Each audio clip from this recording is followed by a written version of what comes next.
Hello friends, welcome to my YouTube channel. My name is Harjeet Kaur. Indian economy by Ramesh Singh हमारी चल रही है और इसमें हमारा चैप्टर 5 चल रहा है, जिसमें आज हम करेंगे Gandhian plan, people's plan and Sarvodaya plan. तो शुरू करते हैं गांधीयन प्लान से।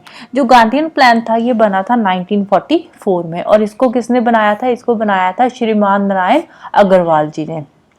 श्रीमान नारायण अग्रवाल जी ने इसको फॉर्मुलेट करा था, और इस प्लान का जो मेन इम्फेसिस था वो था एग्रीकल्चर पे। नो डाउट जो इंडस्ट्रियलाइजेशन थी उसको भी इन्होंने थोड़ी बहुत इसमें रेफरेंस दी थी, इंडस्ट्रियलाइजेशन की भी इन्होंने बात करी थी, बट इसका जो मेन फोकस था वो था एग्रीकल्चर पे। ये विलेज लेवल पे डेवलपमेंट करना चाहते थे। ये बात कर रहे थे कि कॉटेज इंडस्ट्रीज को प्रमोट करने की, विलेज लेवल इंडस्ट्रीज को प्रमोट करने की ये बात कर रहे थे। अब जो पहले वाले जो प्लान्स थे, लाइक एनपीसी हो गया, बॉम्बे प्लान हो गया, ये क्या बात कर रहे थे? ये बात कर रहे थे इंडस्ट्रीज की, हैवी एंड लार्ज इंडस्ट्रीज की डेवलपमेंट की बात कर रहे थे। लेकिन जो गांधीयन प्लान था वो बात कर रहा था कॉटेज इंडस्ट्रीज को प्रमोट करने की, विलेज लेवल इंडस्ट्रीज को प्रमोट करने की, एग्रीकल्चर को प्रमोट करने की बात कर रहे थे। इसमें बिल्कुल ही उल्टा हो रहा था।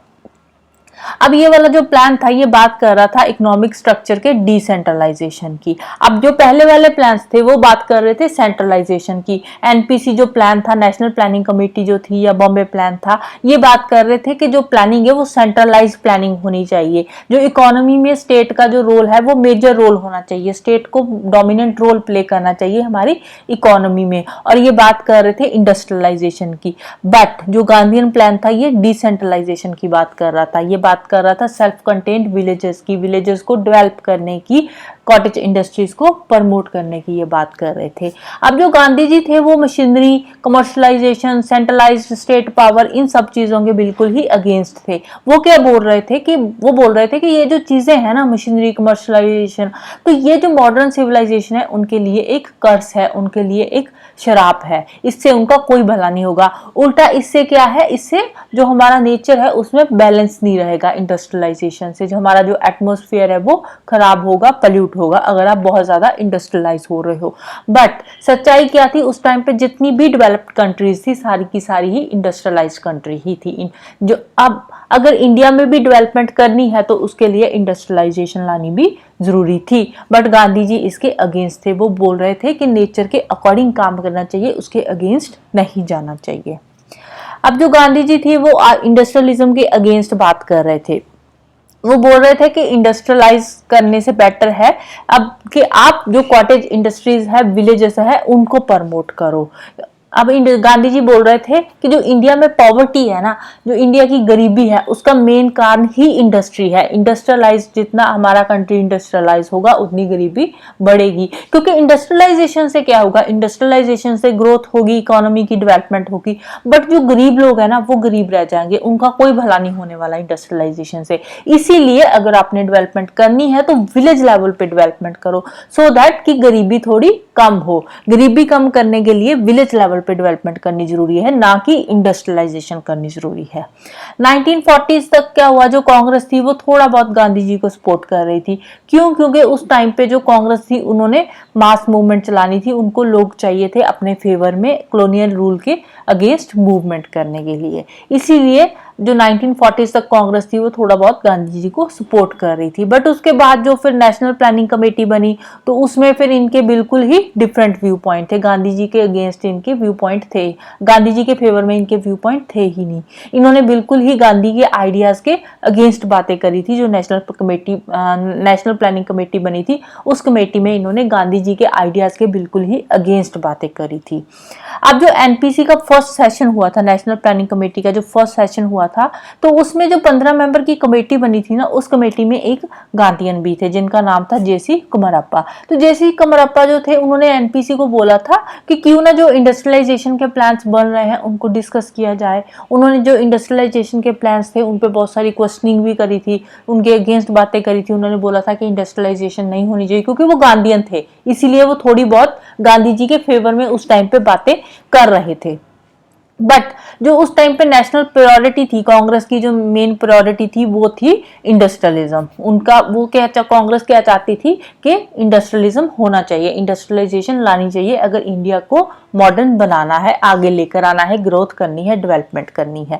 फिर अब जो कमरप्पा जी बोल रहे थे या गांधीयन प्लान में जो भी बातें हो रही थी, इन बातों को नॉर्मलाइज करने के लिए नेहरू जी आगे आए और नेहरू जी ने फिर बोला कि जो एनपीसी कमेटी में जो बातें हो रही है ना लार्ज स्केल इंडस्ट्री की, अब जो एनपीसी के जो ज्यादातर मेंबर्स है वो लार्ज स्केल इंडस्ट्री के फेवर में बातें कर रहे हैं, तो इस केस में हमें लार्ज स्केल इंडस्ट्री का ही फेवर लेना चाहिए। कॉटेज इंडस्ट्री के फेवर में उन्होंने बात करी ही नहीं, उन्होंने बोला कि कॉटेज इंडस्ट्रीज का बाद में देखा जाएगा, फिलहाल के लिए लार्ज स्केल इंडस्ट्रीज पे, जो हैवी इंडस्ट्रीज है उन पे फोकस किया जाए।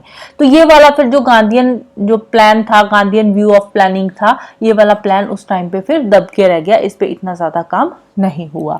फिर उसके बाद आया पीपल्स प्लान। पीपल्स प्लान आया था 1945 में। 1945 में एक ह्यूमनिस्ट लीडर थे एमएन रॉय, जो कि जो उस टाइम पे इंडियन ट्रेड यूनियन की पोस्ट वॉर रिकंस्ट्रक्शन कमेटी बनी थी, उसके चेयरमैन भी थे ये जो एमएन रॉय जी थे, ये पोस्ट वॉर रिकंस्ट्रक्शन कमेटी के चेयरमैन भी रह चुके हैं और ह्यूमनिस्ट लीडर भी थे। तो ये वाला जो प्लान था ये मार्क्सिस्ट सोशलिज्म बेस्ड प्लान था। और इस प्लान में इन्होंने क्या बोला था, जो पीपल्स प्लान था ये बोल रहा था कि सबसे पहले लोगों को उनकी जो बेसिक नेसेसिटीज है ना लाइफ की, वो प्रोवाइड करनी चाहिए। जो बेसिक जरूरतें हैं लोगों की सबसे पहले वो पूरी करनी चाहिए, उसके बाद डेवलपमेंट पे आएंगे। जो पीपल्स प्लान था ये भी एग्रीकल्चर और इंडस्ट्रियल सेक्टर दोनों पे ही ये फोकस कर रहा था, दोनों पे इक्वली फोकस कर रहा था। एग्रीकल्चर की भी बात कर रहे थे ये और इंडस्ट्री की भी बात कर रहे थे। तो उस टाइम पे जो बहुत सारे इकोनॉमिस्ट थे जितने भी थे इंडिया के, तो वो भी बोल रहे थे कि जो इंडिया की प्लानिंग है वो पीपल्स प्लान के अकॉर्डिंग होनी चाहिए। तो इसमें फिर उसके बाद मिड 90s में या 20th सेंचुरी में बात कर ले तो उस टाइम पे जो यूनाइटेड फ्रंट गवर्नमेंट आई थी तो उसमें भी थोड़ा बहुत इन्होंने जो पीपल्स प्लान के आइडियाज थे उनको फॉलो किया था। फिर उसके बाद 2004 में जितनी भी डेवलपमेंट्स हुई थी उसमें जो यूनाइटेड प्रोग्रेसिव अलायंस था वो भी जो पीपल्स प्लान था उस पर इंस्पायर होकर उन्होंने भी थोड़े बहुत काम किए थे पीपल्स प्लान के अकॉर्डिंग।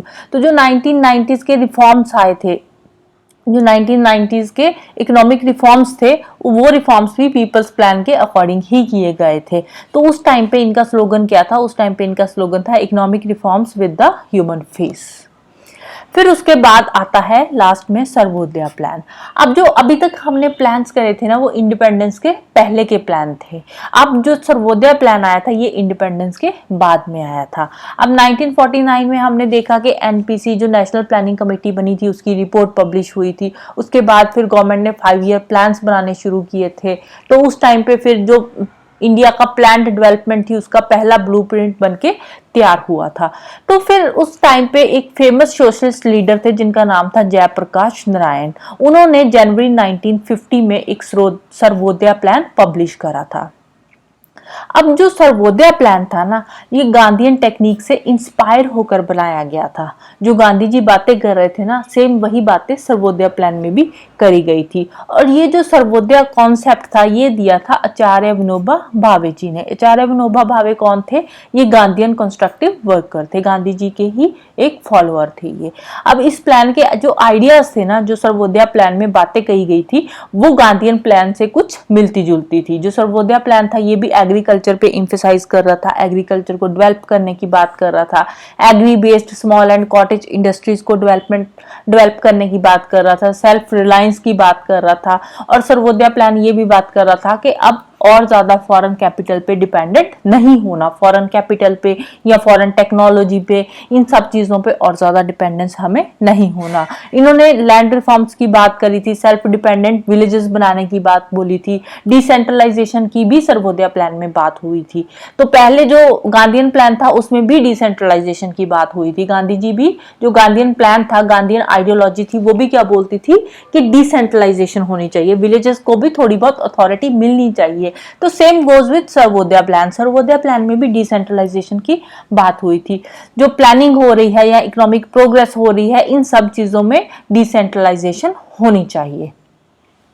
अब उस टाइम पे इसके कुछ आइडियाज को जो हमारी गवर्नमेंट ऑफ इंडिया थी उन्होंने एक्सेप्ट किया, इंपॉर्टेंस भी दी, क्योंकि उस टाइम पे उन्होंने अपने 5 ईयर प्लान्स को प्रमोट करना था, क्योंकि उन्होंने नए नए 5 ईयर प्लान्स बनाए थे, अभी नई शुरुआती हो रही थी प्लानिंग की इंडिया में, तो इन्होंने थोड़ी बहुत इसको भी, इसके जो आइडियाज थे उसको एक्सेप्ट किया, उसके बेसिस पे फिर इन्होंने प्लानिंग भी की, जो 5 ईयर प्लान्स बनाए थे इनके बेसिस पे वो बनाए गए, क्योंकि ये चाहते थे कि हमारे जो 5 ईयर प्लान्स है वो सक्सेसफुली आगे चले।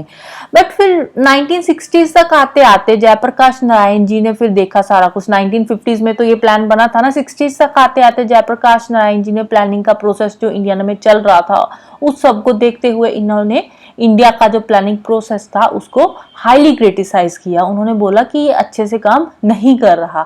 स्पेशली इन्होंने बोला कि इंडिया में जो सेंट्रलाइजेशन है ना वो बहुत ज्यादा बढ़ रही है, लोगों की जो पार्टिसिपेशन है, लोगों के हाथ में तो कुछ है ही नहीं है, जो भी सब कुछ है वो सेंटर के हाथ में है, सेंट्रल गवर्नमेंट के हाथ में है, लोगों के हाथ में तो कुछ भी नहीं है, डिसेंट्रलाइजेशन होनी चाहिए। तो ये उस टाइम पे जयप्रकाश नारायण जी को ये बातें समझ आई कि इंडिया में जो हमारा प्लान है ना सर्वोदया, उसके अकॉर्डिंग कुछ भी नहीं हो रहा, सारे के सारे सेंट्रलाइज प्लान ही चल रहे थे। स्पेशली उस टाइम पे जो एमएलएज थे, एमपीज थे, या उस टाइम पे के ब्यूरोक्रेट्स थे या सेंट्रल लेवल पॉलिटिशियंस थे, वो भी डिसेंट्रलाइजेशन के अगेंस्ट थे, वो भी बोलते थे कि डिसेंट्रलाइजेशन नहीं होनी चाहिए। तो फिर 1961 में जयप्रकाश नारायण जी ने एक कमेटी बनाई, और ये वाली जो कमेटी थी वो सेंट्रलाइजिंग जो प्लानिंग थी ना, इंडिया की सेंट्रलाइजिंग प्लानिंग थी, उसके अगेंस्ट बातें कर रही थी। ये जो जयप्रकाश नारायण कमेटी थी ये इंडिया में जो सेंट्रलाइजिंग नेचर था ना इंडियन प्लानिंग का, उसके अगेंस्ट बातें कर रही थी। और इस कमेटी में फिर इन्होंने बात करी थी पंचायती राज की। इन्होंने बोला कि एक ऐसी इंस्टीट्यूशन होनी चाहिए जो विलेज लेवल पे काम करे, लाइक पंचायती राज, पंचायत होनी चाहिए जो विलेज लेवल पे प्लान्स बनाए, उन प्लान्स को एग्जीक्यूट करे, क्योंकि विलेज लेवल पे आप सेंटर में सरकार बैठी है, वो विलेज लेवल तक तो काम नहीं कर सकती ना, वो तो सेंटर लेवल पे काम करेगी। तो आपको विलेज लेवल पे भी काम करना है, अगर विलेज लेवल पे काम करना है तो उसके लिए आपको पंचायती राज जैसी कोई इंस्टीट्यूशन होनी चाहिए, सो दैट कि प्लान विलेज लेवल पे प्लान्स बनाए जाए और उन प्लान्स को एग्जीक्यूट किया जाए।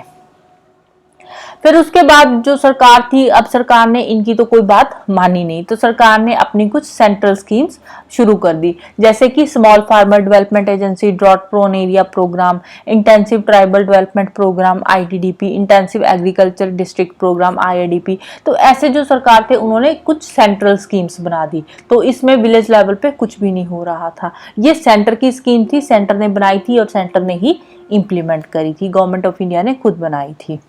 तो उसके बाद फिर 73rd 74th अमेंडमेंट हुई थी 1992 में, तो उस टाइम पे फिर लोकल बॉडीज की बात करी। उस टाइम पे जयप्रकाश नारायण जी के जो व्यूज थे उनको एक्सेप्ट किया गया, उनको थोड़ा बहुत इंपॉर्टेंस दी गई और उनके बेसिस पे फिर 73rd और 74th अमेंडमेंट बनाई गई, 73rd 74th अमेंडमेंट करी गई और उसमें लोकल बॉडीज को भी इंपॉर्टेंस दी जाने लगी और उसके अकॉर्डिंग फिर आगे प्लान डेवलपमेंट का प्रोसेस शुरू हुआ। Right, so that's all about today. जाने से पहले वीडियो को लाइक कर देना, शेयर कर देना और चैनल को सब्सक्राइब कर लेना। Thank you, bye bye and have a nice day.